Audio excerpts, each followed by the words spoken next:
Oke guys, kita lanjutkan videonya. Di video kali ini kita akan coba bahas bagaimana cara mengolah data ya dari desain box Beacon yang sudah kita buat ya. Nah, ini lanjutan dari video sebelumnya ya. Kalau kalian belum nonton video sebelumnya, belum menyimak, tolong disimak dulu. Saya kirim linknya di deskripsi video. Dan ini adalah data yang sudah dimasukkan ya, persen DE-nya berdasarkan data dari artikel yang sudah terpublish ya. Artikel saya bersama pembimbing S3 saya yang sudah terpublish di JKK, Jurnal Kartika Kimia. Nah, ini bisa diakses juga di link deskripsi, nanti saya kirim link untuk mengakses artikel tersebut di laman resmi jurnalnya ya. Oke, nah ini sudah masuk nih datanya semua ya. Kita akan coba olah. Yang pertama adalah ANOVA ya. Di mana ANOVA itu? Nah, adanya di atau di DOE-nya juga ada ANOVA ya. Response surface. Nah, di sini ada analyze response surface design. Klik. Nah, kita ambil responnya itu yang ini, kita select. Nah, masuk ke sini. Kemudian di sini langsung kita klik OK saja ya. Nah, maka di sini akan muncul hasilnya. Oke. Hasilnya apa saja? Yang pertama di sini ada analysis of variance ya. Oke, analysis of variance di sini atau sering disebut sebagai ANOVA ya. Kita lihat di sini model ya, model secara keseluruhan nilai p-value-nya 0,017 ya. Nah, suatu model ini dikatakan baik ya jika p-value-nya di bawah 0,05. Nah, berarti ini kan berarti di bawah 0,05 dan modelnya kita bisa katakan baik ya. Dan kita bisa melihat pengaruh yang signifikan dari ketiga variabel ini, yang mana itu bisa dilihat juga dari p-value-nya. Ya, kita lihat di artikel di sini kan dijelaskan ya. Mana? Nah, di sini ya. Jadi nilai P hitung kurang dari 0,05, maka hal itu menunjukkan data signifikan secara statistik. Ya, artinya kalau misalkan kita kembali ke sini, p-value dari variabel ini, misalkan yang bobot fotokatalis, nah ini 0,373, berarti kan ini lebih dari 0,05. Artinya bobot fotokatalis ini pengaruhnya tidak signifikan. Ya. Kemudian bagaimana dengan konsentrasi H2O2? Ini 0,034 di bawah 0,05. Berarti dia signifikan. Cuma mana yang lebih signifikan antara konsentrasi H2O2 dengan waktu kontak? Kalau waktu kontak kita lihat juga dia p-value-nya itu di bawah 0,05, jauh, malah lebih jauh. Dia 0,009. Artinya waktu kontak ini lebih signifikan lagi pengaruhnya dibandingkan dengan konsentrasi H2O2.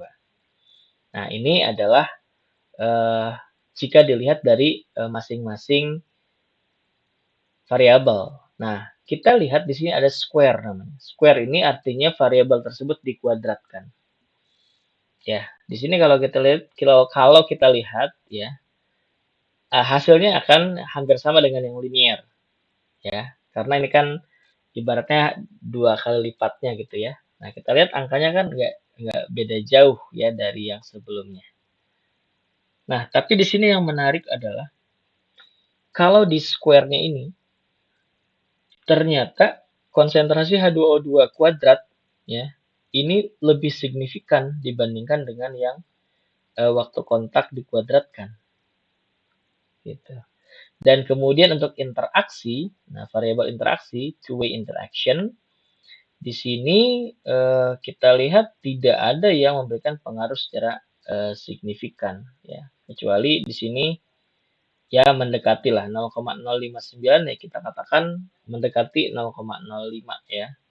Antara konsentrasi H2O2 dengan waktu kontak ini ada interaksi yang ya kita katakan cukup signifikan ya, cukup baik. Nah, tapi di sini ya kita bisa katakan, kita bisa tandai saja yang berpengaruh secara signifikan yang nilai p-value-nya di bawah 0,05, yaitu siapa? Konsentrasi H2O2 waktu kontak ditambah yang square-nya di sini ya.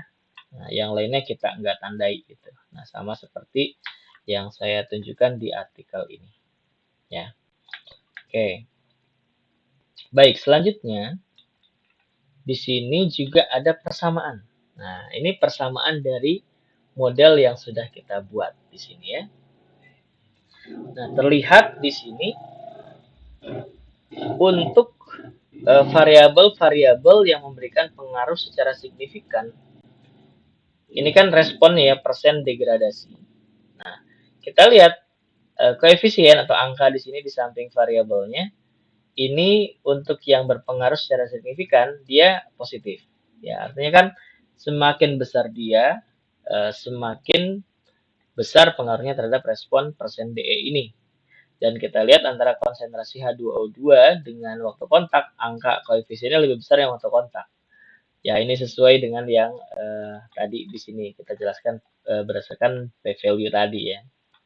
Sedangkan bobot fotokatalis justru memberikan pengaruh yang negatif di sini ya, ada angka minus 20. Ini kan kalau kita masukkan angka bisa menurunkan nilai persen degradasi ini ya. Baik. Nah, di sini kalau kita lihat ada Pareto chart ya, tapi ini tidak saya tampilkan di artikel, jadi nggak perlu saya bahas ya. Nah, kita sekarang coba selanjutnya adalah di artikel ini ditunjukkan contour plot. Ya, bagaimana caranya menampilkan contour plot? Nah, kita buka lagi state DOE response surface. Nah, di sini ada pilihan contour plot. Kalau kita klik di sini, nah kita bisa pilih ya sumbu X-nya apa, sumbu Y-nya apa. Atau mau semuanya dilangsungin bisa ya. Generate plots for all pairs of continuous variable. Boleh. Kalau kita klik yang ini, nah jadinya seperti ini. Ya, mirip ya dengan yang saya tampilkan di sini. Cuma di sini sempat saya edit yang apa keterangan yang di sini saya pindahkan ke bawah sini agar lebih proporsional gambarnya ya, lebih supaya muat lah ke dalam halaman si artikelnya. Nah, ini bisa kita jelaskan nih ya, yang hijau gelap itu menunjukkan respon yang besar, persen degradasinya yang tinggi, sedangkan yang ke arah biru ini atau hijaunya semakin pudar itu menunjukkan persen degradasi yang nilainya kecil. Nah, kita lihat aja di sini misalkan ya. Yang pertama antara konsentrasi H2O2 dan bobot fotokatalis. Nah, ini kalau kita lihat sumbu X-nya adalah konsentrasi bobot fotokatalis X-nya ya, Y-nya konsentrasi H2O2. Nah, ini kelemahan kalau kalau kita pilih menu yang tadi ya. Di sini tidak ada sumbu X dan sumbu Y-nya. Tulisannya seperti ini. Sedangkan yang ada di tabel ini, di gambar di artikel ini sudah saya edit seperti ini. Nah, untuk itu kalau kita pilih yang mana tadi? State, DOE, response surface, contour plot. Kalau kita pilih yang ini, misalkan antara bobot fotokatalis dan konsentrasi H2O2, kita klik OK. Nah, maka akan muncul jelas di sini ya, konsentrasi keterangan di sumbu X dan sumbu Y-nya. Nah, ini kan mirip dengan yang ini ya, dengan yang ini kan, konsentrasi H2O2 dan bobot fotokatalis. Mirip kan? Nah, Jadi kita bisa jelaskan di sini, oh ternyata ya nilai respon optimal itu untuk H2O2 berada di tengah-tengah nih, sekitar sini nih, ya. Dari sekitar 0,16 ya sampai 0,26 lah ya. Nah, sekitar situlah. Nah, sedangkan untuk bobot fotokatalis ini di atas 1,5 ya. Di atas 1,2 1,3 lah ya, 1,3 sampai 1,5.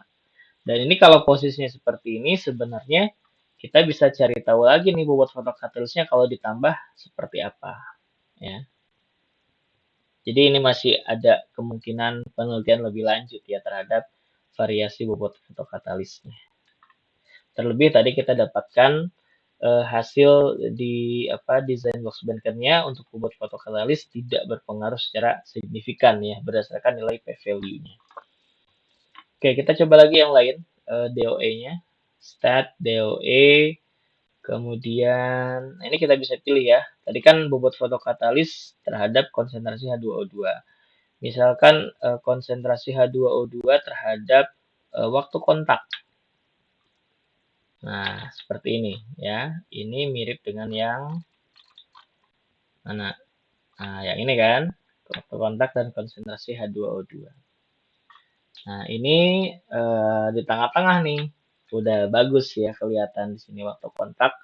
Ya, ini sekitar 110 ya ke atas sampai 150. Sedangkan konsentrasi H2O2 lagi-lagi terletak di tengah-tengah dia. Kondisi optimumnya. Nah, yang satu lagi berarti antara waktu kontak dan bobot fotokatalis ya. Ini kita juga bisa buat juga.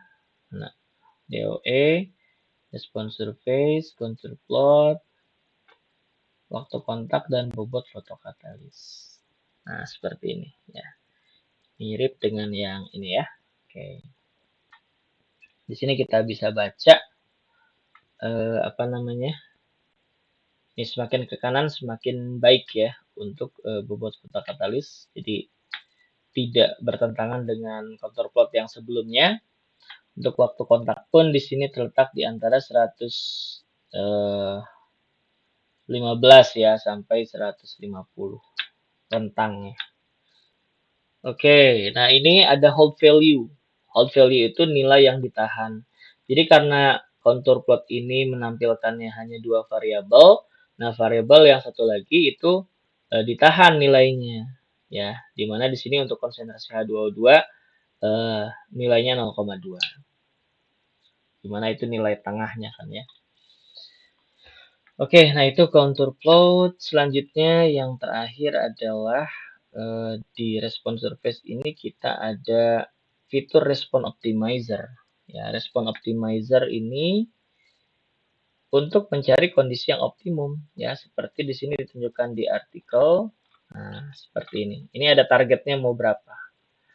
Misal kita targetnya persen degradasinya maximize. Maximize itu artinya kan maksimal ya. Kalau target juga bisa. Targetnya mau berapa? Mau 100% misalkan. Bisa nggak? Kita coba ya. Oke. Nah, seperti ini. Ya. Dengan target 100%, nah nggak bisa. Bisanya mentoknya di 99,9925%. Nah, kondisi ini, target ini akan dicapai jika kita gunakan kondisi variabelnya seperti ini. Seperti yang ditunjukkan angka merah ini ya. Bobot fotokatalis sekitar 1,3687, konsentrasi H2O2 di sekitar 0,2010 dan waktu kontak di sekitar 134,8 menit ya atau 135 menit lah kita bulatkan. Nah, seperti itu. Jadi banyak data yang bisa kita ambil kalau kita menggunakan desain ini, desain ya RSM inilah ya, RSM ini untuk mencari untuk percobaan optimasi gitu ya. Oke, itu aja untuk video kali ini. tugasnya silahkan kalian mencoba seperti apa yang tadi dijelaskan sebelumnya ya. Oke, good luck.